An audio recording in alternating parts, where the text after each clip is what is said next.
ஒரு நாளில் 2 முறை மறையும் சிவன் கோவில். குஜராத்தில் 150 ஆண்டுகள் பழமையான இந்த சிவன் கோவில் ஒரு நாளில் மாத்திரம் 2 முறைகளாவது மறைந்து மீண்டும் தோன்றும் மறையும் சிவன் கோவில். பொதுவாகவே இந்தியாவில் இருக்கும் கோவில்களானது பக்தியை தாண்டி பல அதிசயங்களையும் மர்மங்கள் பலவற்றையும் தன்னுள் தாங்கி நிற்கும். அதைப் பற்றி உண்மையில் அறியும் பொழுதுதான் ஆச்சரியமாகவும் அதிசயமாகவும் இருக்கும். அந்த வகையில் இக்கோவிலானது 150 ஆண்டுகள் பழமையான கோவிலாகும். இது இந்தியாவில் உள்ள சிவபெருமானுக்கு அர்ப்பணிக்கப்பட்ட பழமையான கோவில்களில் ஒன்றாகும். இது குஜராத்தின் ஜம்புசாரில் கவி கபோய் என்ற சிறிய கிராமத்தில் அமைந்துள்ளது. அரபிக்கடலுக்கும் கேம்பே விரிகுடாவிற்கும் இடையில் கரையிலிருந்து சில மீட்டர் தொலைவில் இந்த கோவில் அமைந்துள்ளது. இது இந்தியாவின் மிக முக்கியமான மத தலங்களில் ஒன்றாகும்.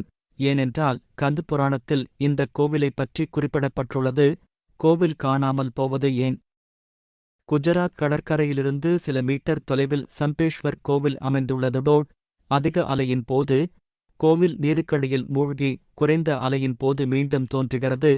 ஒரு நாளைக்கு 2 முறை கடல் மட்டம் உயர்ந்து குறைவதால் கோவில் தண்ணீருக்கு அடியில் மறைந்து மீண்டும் தோன்றுகிறது. கருவறை நீருக்கடியில் முற்றிலும் மூழ்கி அதன் நுனி மட்டும் நீர்மட்டத்திற்கு மேல் தென்படும். குறைவான அலைகள் இருக்கும் சமயங்களில் பக்தர்கள் கோவிலுக்குச் சென்று சுவாமியை தரிசனம் செய்யலாம். இக்கோவில் எப்படி உருவானது?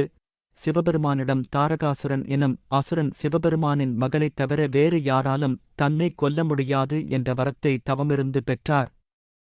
இந்த ஆணவத்தினால் தாரகாசுரன் 3 உலகிலும் நிறைய அழிவுகளை ஏற்படுத்தினான்.